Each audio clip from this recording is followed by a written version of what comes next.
C'est la conclusion, c'est ça ? C'est la conclusion. Bon, d'abord, peut-être en conclusion, vous dire que je me réjouis vraiment de ce débat.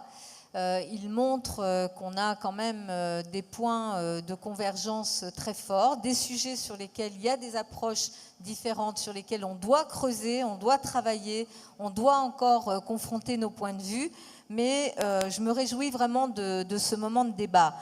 D'abord, par rapport à ce qui a été dit sur ce qu'est Paris du point de vue sociologique, j'y reviens, je vous donne un autre chiffre qu'on connaît tous. 70% des Parisiens sont éligibles au logement social. Ça ne veut pas dire qu'ils y habitent, ça ne veut pas dire qu'ils sont logés dans le logement social, puisqu'on va arriver à 20%. Mais ça veut dire qu'ils sont dans des revenus qui leur permettent effectivement de bénéficier du logement social. Une autre donnée très importante, le revenu médian parisien, il est de 2000 € médian. Donc, vous voyez, on est sur vraiment des niveaux de revenus qui font qu'il faut produire du logement pour que cette population-là puisse se loger.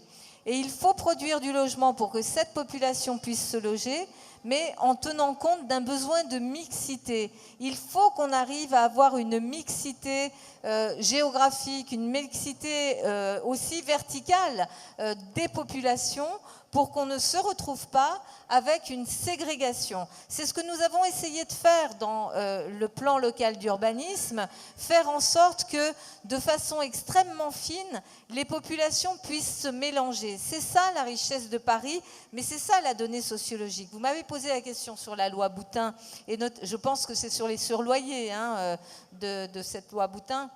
En général, moi j'ai vu les dégâts que ça a produit et je me suis élevée contre ça. J'ai vu dans un certain nombre de cités des gens qui ont été obligés de partir, notamment beaucoup de retraités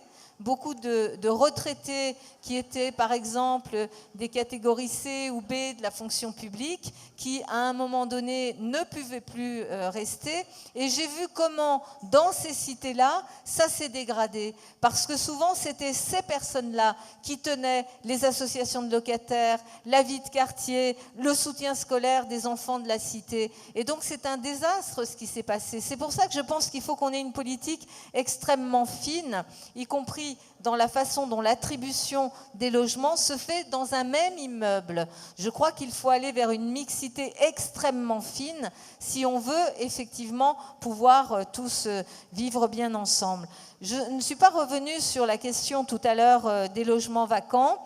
Il y a la piste de la taxe, je pense que c'est bien sûr une piste importante, mais là aussi, il faut se poser la question du pourquoi. Pourquoi il y a des gens qui préfèrent ne pas louer leur logement, qui préfèrent laisser un logement vide plutôt que de le louer. Et il faut travailler sur cette question. J'ai demandé d'ailleurs à Christophe Carèche de me faire un rapport sur les freins à la location pour qu'on puisse là aussi imaginer des solutions incitatives pour une remise en location, je pense qu'il pourrait concerner notamment une partie des classes moyennes un peu plus hautes que celles qui sont, je dirais, notre cœur de cible du logement social pour pouvoir aider à la production de ce type de logement. Je voudrais... sur les questions, et je reprends tout à fait ce qu'a dit tout à l'heure Marinette Bache sur ces différentes propositions. Bien sûr, le blocage des loyers, je crois que voilà, il faut y aller parce que là, ça ne réagit pas, le marché ne réagit pas de façon à pouvoir permettre aux gens de se loger.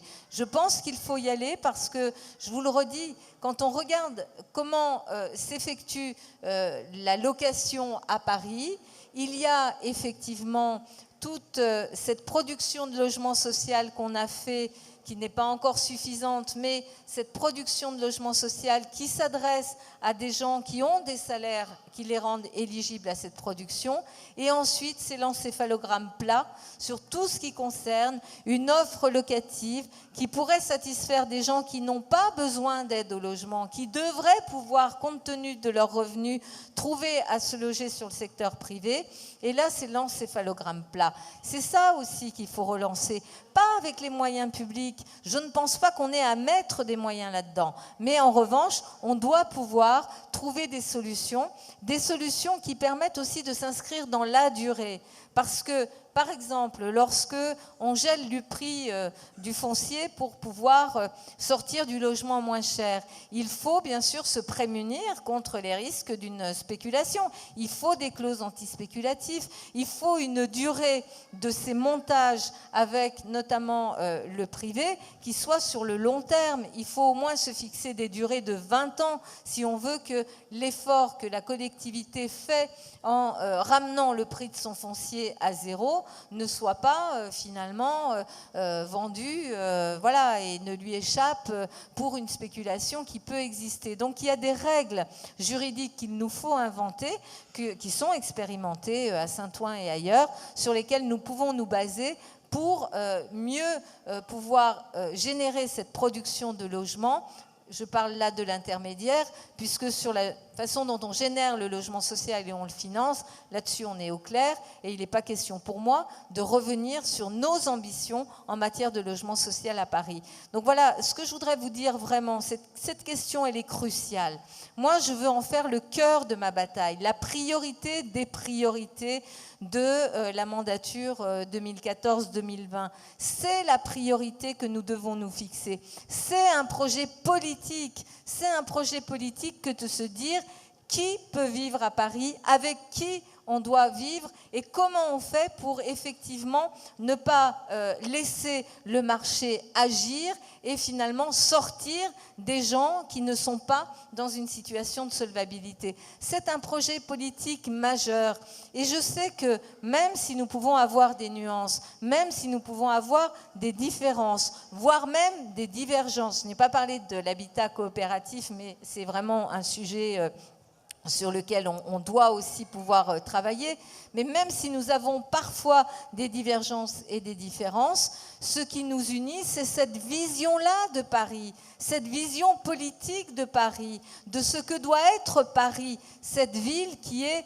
réservée à celles et ceux qui la font vivre aussi, et une ville-monde qui doit tenir compte que tout le monde ne va pas au rythme justement trépidant de cette ville-monde, et qu'il faut aussi faire la place à ceux qui sont abîmés par la vie, ceux qui ont connu des galères, ceux qui sont dans une situation, par exemple, de handicap. Il faut que dans cette politique de logement, on retrouve tous ces éléments qui font ce Paris que nous souhaitons, ce Paris qui est composé par une multitude de personnes qui viennent d'horizons, de pays très différents et qui aspirent à une chose, vivre bien ensemble en harmonie dans cette ville qui est juste magnifique. Donc c'est ça le projet politique que nous avons en grande partie porté ensemble depuis 2001, mais sur lequel nous devons écrire une nouvelle page. Et je souhaite vraiment, je vous le dis, que nous l'écrivions ensemble. Parce que si on n'est pas ensemble, d'autres écriront une autre page, une autre histoire que nous n'avons pas envie de vivre. Moi, je n'ai pas envie de la vivre et je ferai tout pour que la gauche gagne en 2014. Je vous remercie. René Dutré. Bah écoutez, pour la... Non, mais... Non, c'est... Bonsoir. On applaudit encore mot. cette femme-là. Bien. Merci. Franchement, je suis désolé. Je remercie le courage de cette femme-là. Je suis là, je suis désolé, je suis fatigué, je n'ai pas dormi hier. Oui, mais... Je remercie cette femme-là.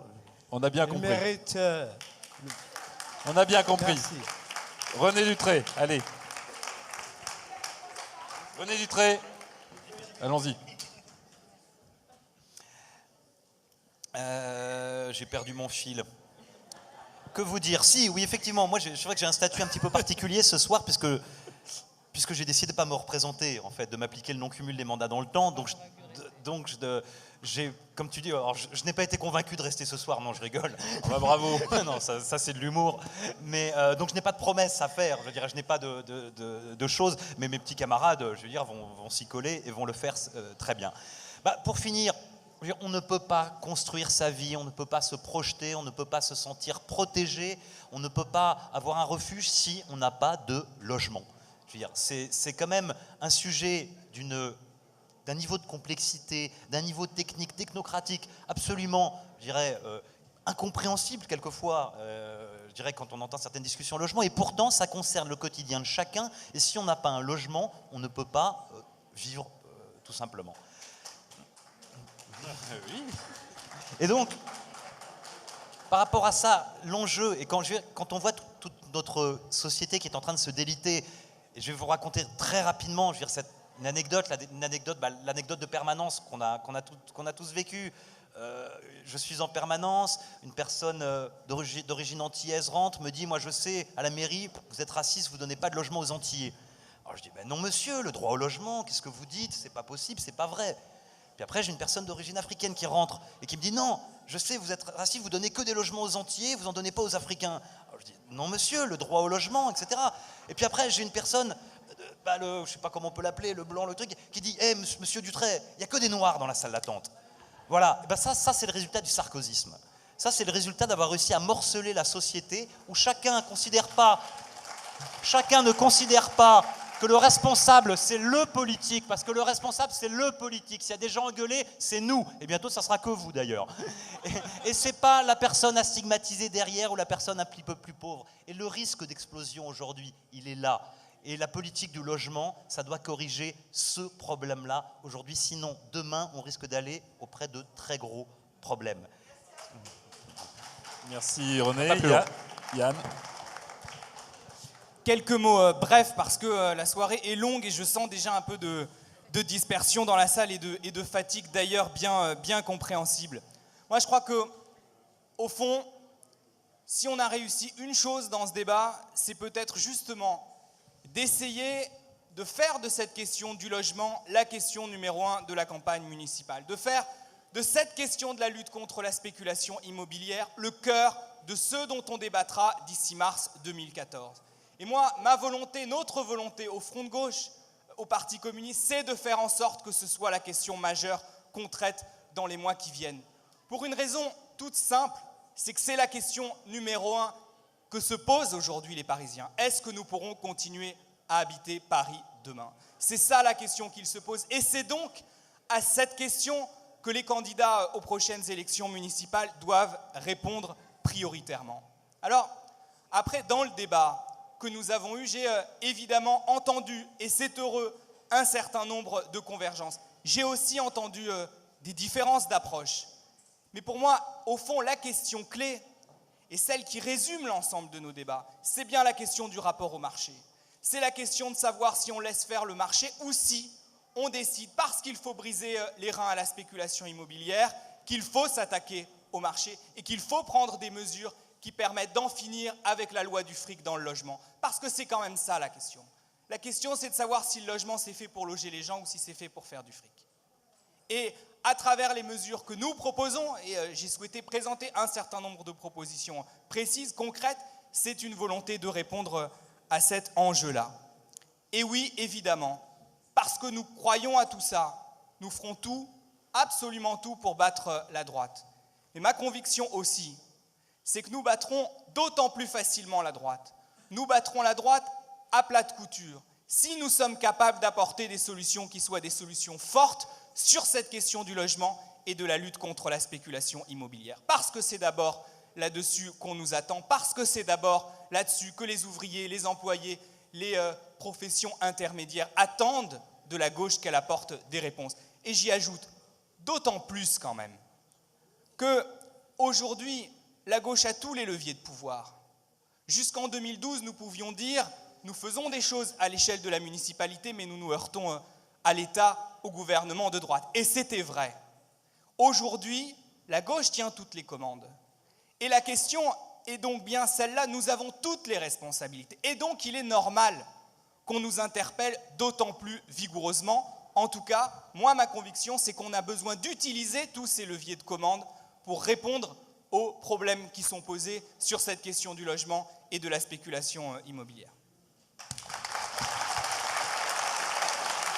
Bien, merci aux uns et aux autres pour la qualité de vos échanges et de vos écoutes réciproques. Et puis deuxième épisode de ces échanges, le 4 juin, sur les services publics. Merci à tous et bonne soirée.